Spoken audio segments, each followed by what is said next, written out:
రంగారెడ్డి జిల్లా కొంగరకలాన్లోని జిల్లా సమీకృత కార్యాలయ సముదాయంలో ఇందిరమ్మ చీరలను పంపిణీ చేశారు మంత్రి శ్రీధర్ బాబు. జిల్లా గ్రామీణాభివృద్ధి శాఖ ఆధ్వర్యంలో మహిళా సమాఖ్య సభ్యులకు ఇందిరాగాంధీ జయంతి సందర్భంగా చీరల పంపిణీ చేపట్టారు.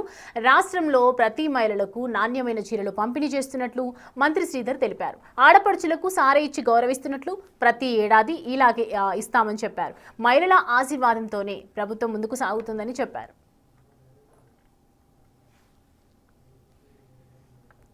చీరల పంపిణీ కార్యక్రమ భాగంలో రంగారెడ్డి జిల్లా కలెక్టరేట్లో మరి మా మహిళా సోదరిమణులందరికీ కూడా ఈ పంపిణీ కార్యక్రమం జిల్లా కలెక్టర్ గారి ఆధ్వర్యంలో మరి మేము మా మహేందర్ రెడ్డి గారు, ప్రభుత్వ చీఫ్ విప్ గారు, గౌరవ శాసనసభ్యులు మల్రెడ్డి రంగారెడ్డి గారు, శంకరయ్య గారు, అదేవిధంగా చైర్మన్లు, మరి వివిధ నియోజకవర్గాలకు సంబంధించిన పెద్దలందరి సమక్షంలో ప్రత్యేకంగా గ్రామీణ ప్రాంతంలో ఈ చీరల పంపిణీ కార్యక్రమాన్ని ఈ రాష్ట్ర ప్రభుత్వం మొదలుపెట్టింది.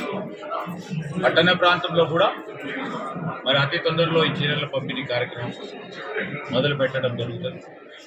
గ్రామీణ ప్రాంతంలో ఉంటున్న మా మహిళా సోదరుమణుల సాధికారత విషయంలో మనం తోడ్పాటు చేయాలి. వారి సంబంధించి వారి ఆలోచన మేరకు ఈ ప్రభుత్వం ముందుకు పోవాలని, మరి వారందరినీ కూడా కోటీశ్వరులను చేయాలనే ఒక కృత నిశ్చయంతో చేస్తున్న ప్రయత్నంలో ఇదొక భాగం. ఆ క్రమంలోనే ముందుకెళ్ళడం జరుగుతుంది. మహిళలకు సంబంధించి ఉచిత బస్సు ప్రయాణమే కానీ, ఇంద్రమ్మ ఇళ్ల నిర్మాణమే కార్యక్రమం, మరి పట్టాలు ఇవ్వటమే కానీ, ఇవన్నీ కూడా మహిళల పేరు మీద చేయడానికి ప్రధానమైన ఉద్దేశం. వారిని ఎంపవర్ చేయాలి. సాధికారత విషయంలో వారికి ముందుకు నడపాలనే ఒక ప్రత్యేకమైన మా ఉద్దేశం.